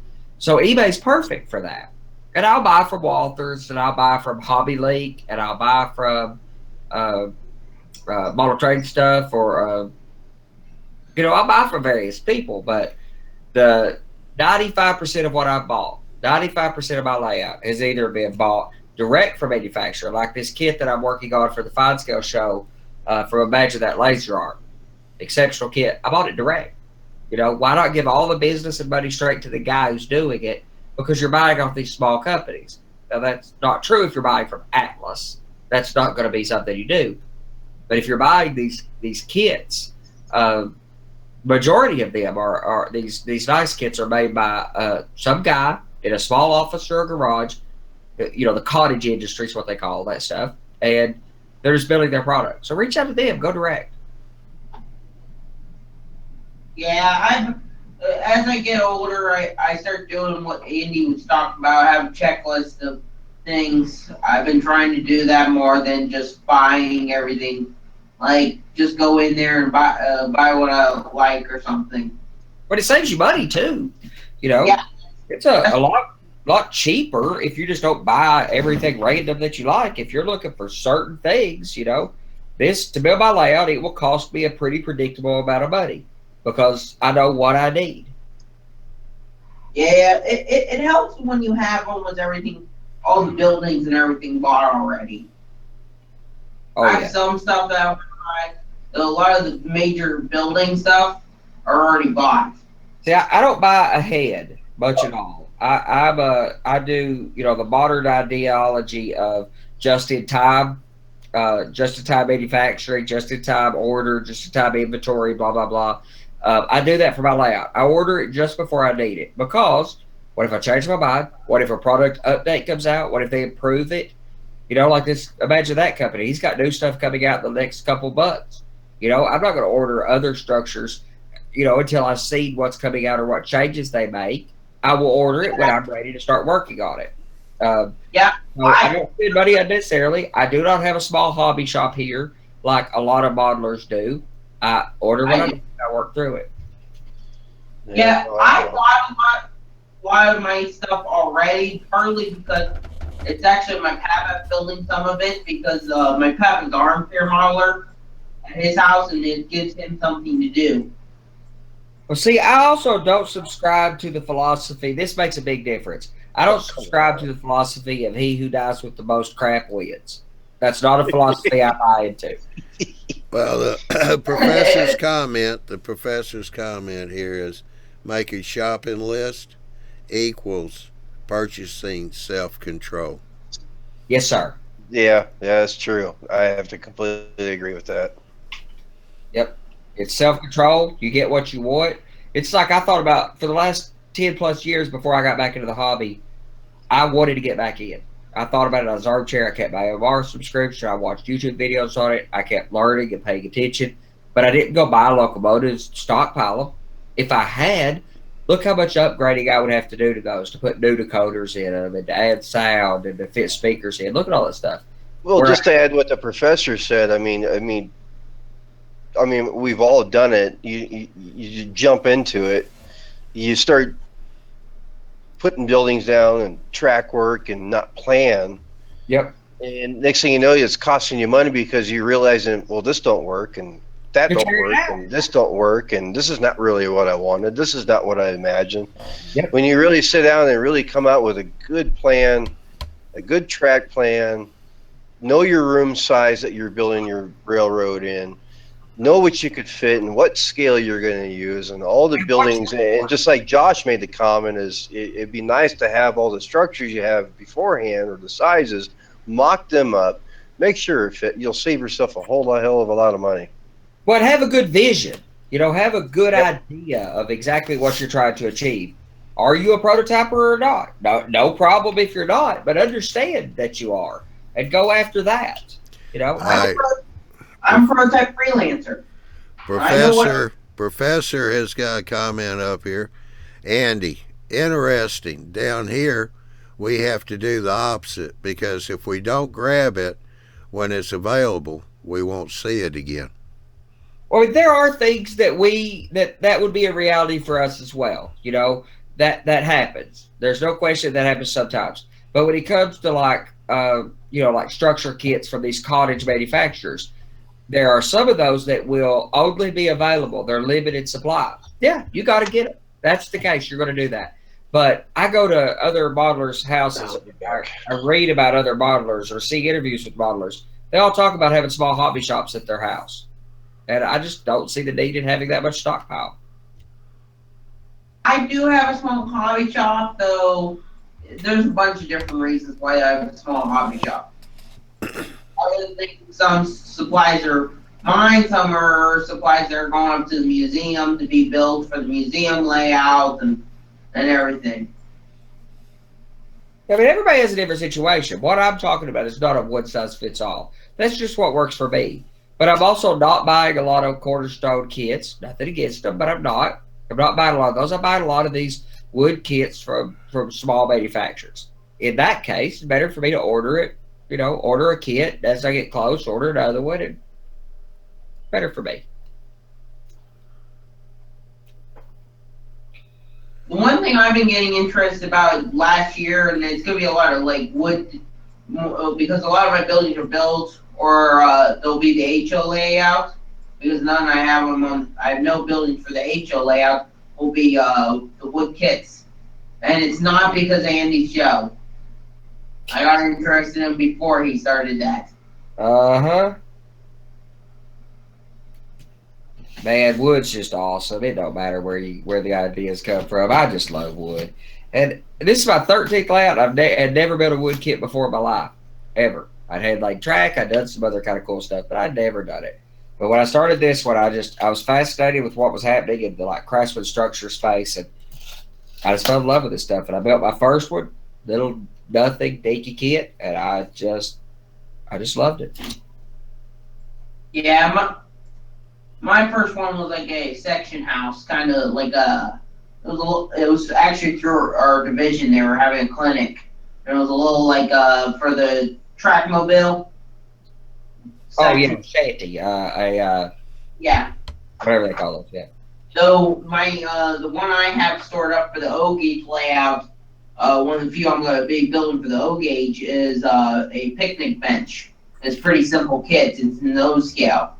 I'm gonna have a little like it's based on the prototype scene. It's more modern day than my prototype because the prototype really was bigger in that location because I don't have the room. I'm kind of going more on what the nowadays is, where there's like a little rail fan spot there, and they have a picnic bench and everything.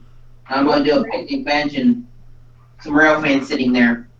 Better start with something small anyway to begin with, and see. It's a lot of it has to do with what you like doing. This is our hobby, not our job. So We don't have to do the stuff we don't like. Well, we have to do a little of it because, you got to wire and all that stuff to have an operating layout. But if you don't like working with plastic, if you don't like working with wood, you don't have to build with it. But, I encourage everybody to buy a small kit. That's why the first show we did with the Fine Scale Show was just a small kit.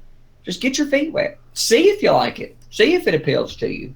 Later this year, maybe toward the end of the year, we're going to do some plastic stuff on that show too, because I don't have anything against any method. I don't care what you use. If you get good, you can get good results with anything. It's just different techniques, not better or worse, just different. It's like I'm not into going as detailed as Andy is, where it's every single spike, track, plate, every foot. I would be the nut job that would do every operation paperwork to the prototype standard, though I'm trying to keep it level so it's fun for me. If I didn't hold myself back, I would actually have every single prototype rule on here, and that would make me not fun operating the layout at times, and operating with other people not fun. I hold my back. I would operate it like that. What you need is every time you operate, you have one guy operating and you have 6 clerks to the other room doing all the paperwork. I thought about doing that, actually. I actually was about ready to put a clerk station in here. Yeah, you don't want to go that far. It's all a compromise. There's no way. I'm intense about this stuff. I'm OCD about it, but you got to make compromises. No, I just read an article on that exact same instance where this one guy is so anally retentive on his operating rules and following the rules of the railroad, nobody will even go to his railroad anymore. Yeah, there's too much. And there's too much even in detail work or in operations. There is a balance. Right, but it's the whole point of this article was, and they were talking about different people's layouts, and we're saying that the guys that run these op sessions, that you can come in, hey, how's it going? Pick your job, go have fun. Yeah, that's it. They're only there if something were to go wrong. I mean, you have to have a few rules. You can't play Monopoly and have a good time if you don't have sub rules. But if you are a rule Nazi, then it's no fun to play Monopoly. Yep. So there's a balance. I believe in that too. I don't want clerks. I don't want people doing paperwork on the bill of lading and loads for all the cars. Not at all. But I want enough so there's a challenge. Yeah, that's here too, because even on my rule book, I didn't want the clerk. I decided I didn't want the people doing the paperwork. The other thing is, on my rule book, I have rules that you have to follow to get over the road safely. Yeah, you got to do that. Crashing. Then I have, it's not prototypical, though I haven't seen this on any other layout, though I then put some rules that were not highlighted. All the rules that were important were highlighted. So the ones that weren't highlighted, if you don't want to follow them, you don't have to. If you don't. It's for, like, air brake test. I don't make you do an air brake test. So if you want to, go ahead. You can do a mini air brake test in Newcastle when you pick up a car. I don't make you do a air brake test there. Maybe if I had, like, a smaller layout that, like, Travis Marshall, where it was like a one train daily, really, that depends on rules to slow down the operating sessions. Here, where it doesn't, and so it still doesn't. It still does, though it doesn't. I'm going to do brake tests on mine, but they're not going to be exhaustive or anything. Just pull up, stop, wait 10 seconds, then go on. See, I think the best thing you can do to improve operations on a model railroad is to slow the pace down a little bit. which also takes the pressure off, makes it more fun, makes it easier, makes it more social and community oriented, where we're all just kind of hanging out, drinking coffee, and running some trains and enjoying it. If everybody slows down a little bit. So I like the rules that slow you down, but not the rules that make you, that like do math or something. Forget that. Yes. That. Well, I also. Well, I think the professor has a question here for Josh. He says, but do they have to read through all of them to run over the road to begin with? Not really, because I do actually list out. I actually go through a maybe a couple minute crew brief before everybody comes in here, and we have lunch. We have like a little lunch or dinner depending on the day, and then on each job card under here on my railroad, it says under notes. It's actually the rules of the train you have to follow for that train under the job card. I'm just going to post my rules online. And if the guys want to pre-read them before they're coming to join an op session, if they're going to come off their first, operate their first time, just go online, read the brief of rules. I think I could get it into 10 or 12 rules. I'm not, putting a timetable rule book in front of me. I need to update my rule book. So I'm planning on doing that. I need to update it from a long time ago and actually get it on Google Docs, and then I'm going to put it online. That was my original plan, is to do that as well. Yeah, the professor says Google Bill Brillinger. Bill Brillinger, yeah. Yeah, operating rules. Yep, Bill Brillinger, man. He's slick. Well, Yeah, I tell you what, while I've got the mic here, I've just looked at the clock, so it's time to do a air brake test here. Go, Johnny. Okay, air brake test done. We're gonna wrap this one up. We done brought him in the yard.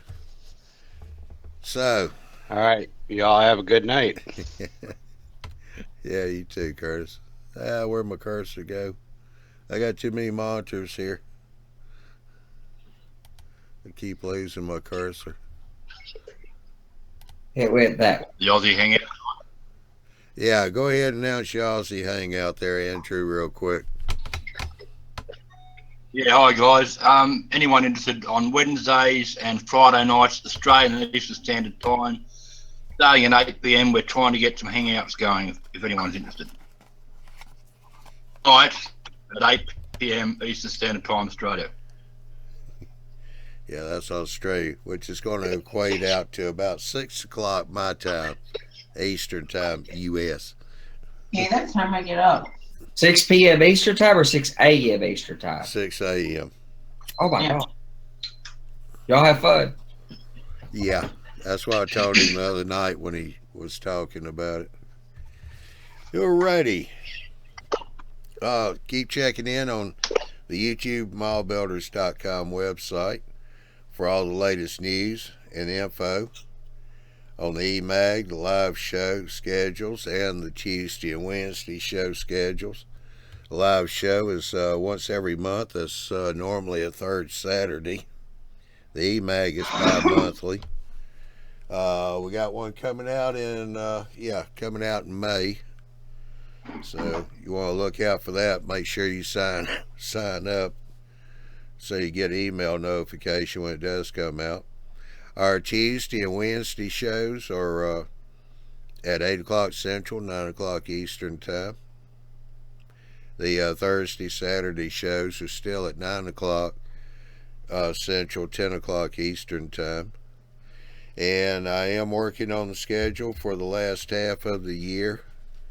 And there will be a little bit of a change in the shows, but nothing much and nothing major. So you definitely want to be checking the website.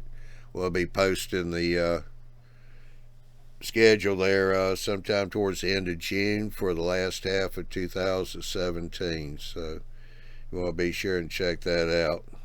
So, and if you can't watch the show live, we do record them. They're on our YouTube channel, YouTube Model Builders on YouTube. And we have the playlist to make it easier to find the show that you're wanting to look at.